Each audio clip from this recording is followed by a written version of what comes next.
अगला जो हमारा वर्ण है वो है अयोगवाह वर्ण, और अयोगवाह वर्णों की जो संख्या होती है वो होती है मुख्यतः 2। ठीक है, लेकिन यहाँ पर 3 बॉक्स बने हुए हैं, वो भी मैं आपको अच्छी तरीके से समझाऊंगा। चलिए, बात हम करने वाले हैं वे वर्ण जो ना तो स्वर होते हैं और ना ही व्यंजन होते हैं। इसके साथ एक चीज और ऐड करेंगे हम कि वे वर्ण जो ना तो स्वर होते हैं ना ही व्यंजन होते हैं, किंतु फिर भी स्वर होते हैं और फिर भी व्यंजन होते हैं। ठीक है, मतलब जो कभी कभी स्वर की जगह पहुंच जाते हैं, कभी कभी व्यंजन की जगह आ जाते हैं, दोनों ही अपना स्थान परिवर्तित करते रहते हैं, उनको आप अयोगवाह वर्ण कहते हैं। इनकी जो संख्या होती है मुख्यतः 2 होती है, एक होता है अनुस्वार और एक होता है विसर्ग। क्लियर? एक होता है अनुस्वार मतलब ये वाला अम, और एक होता है विसर्ग अह मतलब विसर्ग कहते हैं। अब देखो यहां पर आ जो लिखा है उसके ऊपर एक बिंदी है, ठीक है, इसे आपने अम कह दिया, और इसको आपने बाजू में 2 बिंदियां हैं, आपने इसको आह कह दिया। इस अम का जो उच्चारण स्थान होता है वो होता है नासिका, नाक, और यहां पर आह जो है वो उसका होता है कंठ मतलब गला।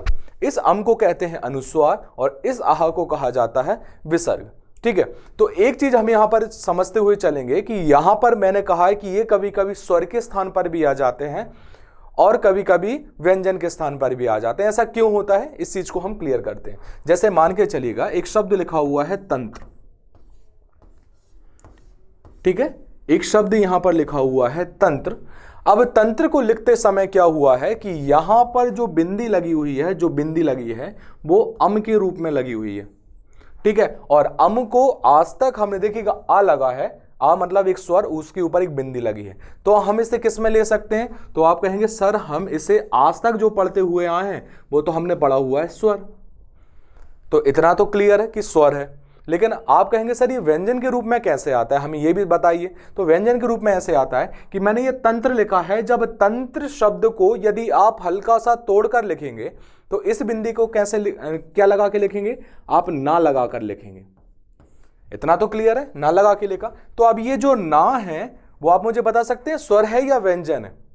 तो आप कहेंगे सर ये तो व्यंजन है क्योंकि हमने स्पर्श व्यंजन में पढ़ा हुआ है। तो स्पर्श व्यंजन में जब पढ़ा हुआ है तो ये व्यंजन के रूप में। तो आप ये देख सकते हैं कि कभी ये तो आप स्वर के रूप में आ रहा है, कभी व्यंजन के रूप में आ रहा है, कभी व्यंजन के रूप में आ रहा है, कभी स्वर के रूप में आ रहा है, मतलब दोनों ही रूप में आ रहा है। इसलिए हम इसे जो है वो ये रूप में नहीं कह सकते कि ये स्वर है या व्यंजन, हम इसे अयोगवाह के रूप में देख लेते हैं या हम कह लेते हैं। क्लियर है? तो ये कॉन्सेप्ट इसका होता है कि ये कभी स्वर में आता है, कभी व्यंजन में आता है। चलिए आगे बढ़ते हैं। बात हम ये कर रहे हैं कि यहां पर हमारे पास अम और आहा 2 अयोगवाह है, लेकिन अम के साथ का एक रूप और होता है जो कि है अम जिसमें चंद्र बिंदी लगी हुई होती है, चांद और बिंदी, इसलिए हम इसे कई दफा चंद्र बिंदु कह देते हैं या चांद बिंदी कह देते हैं। ठीक है, जिसका एक्चुअल जो नेम है वो है अनुनासिक। अनुस्वार, विसर्ग, अनुनासिक। अनुस्वार जो है वो किसका रूप है? अनुनासिक का रूप है। ठीक है, ये अलग से कोई एक वर्ण नहीं है, ये इसका ही रूप है। इसमें क्या होता है? नासिका का प्रयोग होता है, इसमें नासिका प्लस मुख का प्रयोग होता है। ठीक है, कैसे? जैसे मैंने यहां पर लिखा, एक शब्द लिखा हंस, ठीक है, हंस को लिखने आप उच्चारण क्या करेंगे? हंस करेंगे। ठीक है, लेकिन यदि मैं इसमें ना लगा दूं तो क्या हो जाएगा? हंसना हो जाएगा, ना कि हंसना। यदि मैंने कहा कि हंसना, तो हंसना ये नहीं होगा, ये हंसना हो जाएगा। क्यों? क्योंकि यहां पर नासिका का प्रयोग विशुद्ध रूप से हो रहा है, बहुत शुद्ध रूप से हो रहा है, तो यहां पर जो है वो हंसना होगा। किंतु यदि मैं यहां पर ना के साथ थोड़ा सा उसके जो उच्चारण को ब्लर कर दूं, ठीक है, हल्का सा उसका उच्चारण जो है वो सॉफ्ट हो जाए, उसका ब्लर हो जाए, तो यहां पर क्या होगा कि वहां पर आप हंसना ना बोलकर फिर आप हंसना बोल दोगे। और वो क्यों होगा? क्योंकि आपको इसमें नासिका का प्रयोग हो रहा था, आपको नासिका के साथ मुख का प्रयोग करना होगा, और तदुपरांत आपको क्या लगा देना पड़ेगा? वहां पर चांद लगा देना पड़ेगा, अनुनासिक लगा देना पड़ेगा, तो यहां पर वो शब्द बन जाएगा हंसना।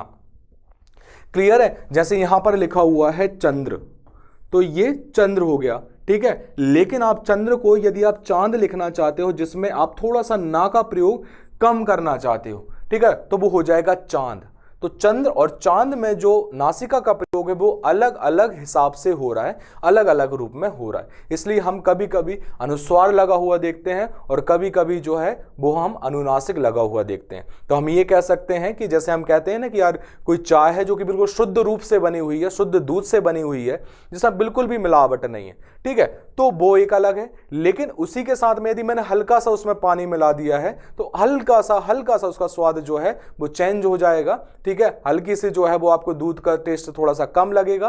तो वही इसी के साथ भी हुआ है, यहाँ नासिका का शुद्ध रूप से प्रयोग हुआ है, यहाँ नासिका के साथ हल्का सा मुख का प्रयोग भी हो गया। तो दोनों रूपों में जो है वो अलग अलग रूप से हो, लेकिन हम कहेंगे तो उसको चाय ही, ठीक है, चाहे पानी कम मिले या ज्यादा मिले, इसलिए हमने इनको एक ही रूप में रखा है। नासिका के साथ जो होता है वो अनुस्वार, नासिका मुख के साथ जो होता है वो अनुनासिक। यहां पर आशा करता हूं कि आपको ये भली भांति इनके बीच में एक अंतर समझ में आया होगा, समझ में आएगा कि इनका एक्चुअल में जो है वो उच्चारण क्या होता है, ठीक है। तो ये अयोगबा है, ये ना तो स्वर होते हैं ना ही व्यंजन होते हैं। अम और आह दो प्रकार के होते हैं, किंतु अम का अनुस्वार का एक रूप और होता है जो होता है अनुनासिक, जो कि नासिका और मुख के द्वारा बोला जाता है। चलिए आगे बढ़ते हैं। हमने देख लिए अभी तक कितने अन्य वर्ण भी देख लिए, और अन्य वर्ण में हमने क्या क्या देखा, हमने संयुक्त वर्ण देखे, हमने उत्क्षिप्त वर्ण देखे, और हमने जो है वो लास्ट में अयोगवाह वर्ण देखे, जिनकी संख्या 8 हो गई है, ठीक है। तो टोटल यदि आप मिलाते हैं तो आपके पास संख्या क्या होती है, 11, इसके बाद 33, इसके बाद 8, टोटल आपके पास जो संख्या हो जाएगी वो हो जाएगी 52, 52 हो गई। लेकिन आप कहेंगे सर आपने कहा ये 52 वर्ण होंगे, किंतु आप ये फिर से आगम वर्ण क्यों ले आए, क्या आगम वर्ण भी आप इसमें जोड़ के 54 कर देंगे, 54 कर देंगे? तो नहीं, हम इन्हें 54 नहीं करेंगे। रीजन क्या है? रीजन ये है कि अभी तक हमने जितने वर्ण पढ़े या तो वो हिंदी के मम्मी के हैं अर्थात संस्कृत के हैं या खुद हिंदी के, ठीक है, या तो संस्कृत के हैं या तो हिंदी के हैं, हिंदी की मूल भाषा संस्कृत के हैं या खुद हिंदी के हैं।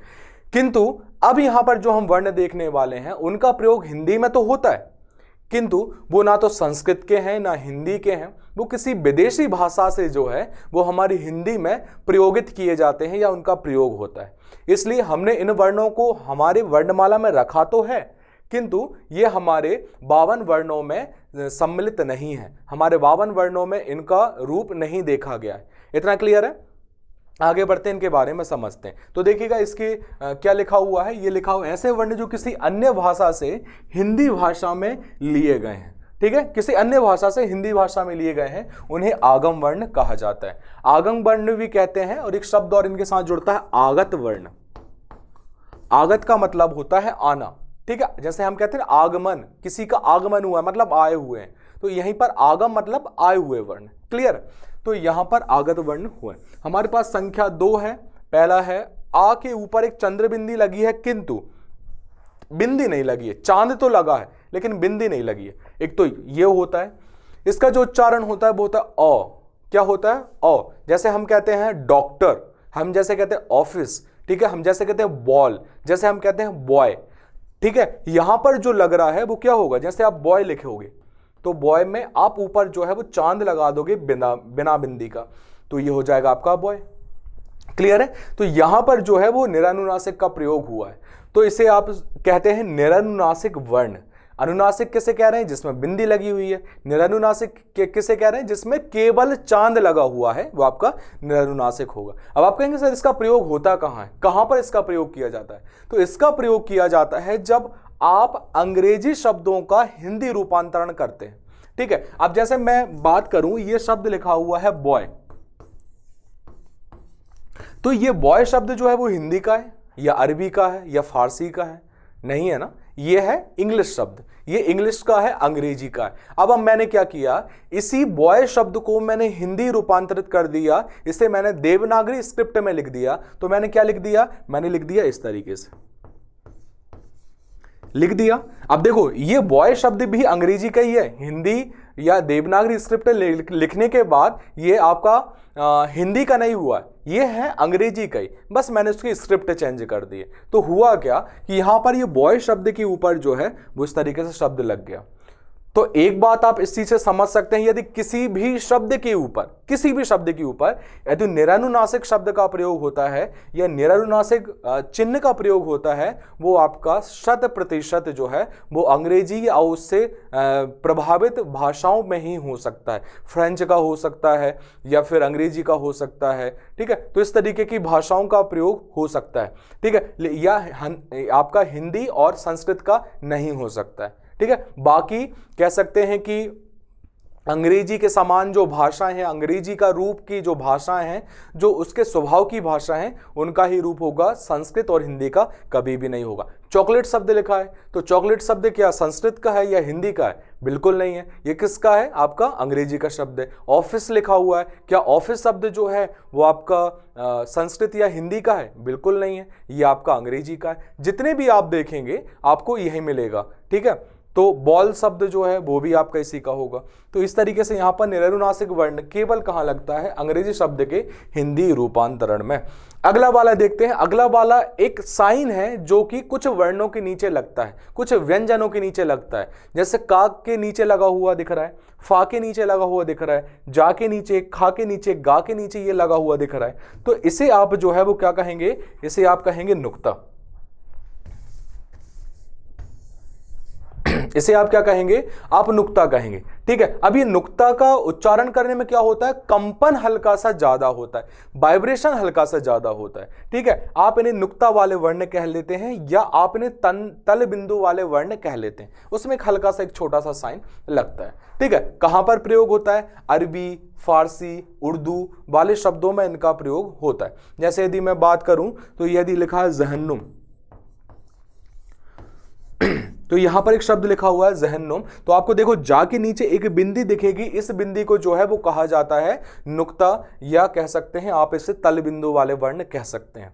अब देखिएगा यहां पर एक प्रॉब्लम आती है, एक समस्या आती है जो हमारे दिमाग में बैठी हुई है कि हमें ऐसा लगता है उर्दू, अरबी, फारसी के हर जा के नीचे जो है वो बिंदु लगता है और हर उच्चारण उसका जा होता है, लेकिन ये हमारी जो है वो एक गलत फहमी है, ठीक है। हर जा के नीचे बिंदी नहीं लगता है, उनके अलग अलग शब्द होते हैं। हर शब्द के बाद हर शब्द के जो रूप होते हैं उनमें जा अलग अलग यूज होता है, ठीक है। यदि मैं जा की बात करूंगा तो वो हमारे अंग्रेजी के जेड जैसा दिखाई देगा, ठीक है। यदि मैं जा की बात करूंगा तो वो अंग्रेजी के जे के रूप में दिखाई देगा।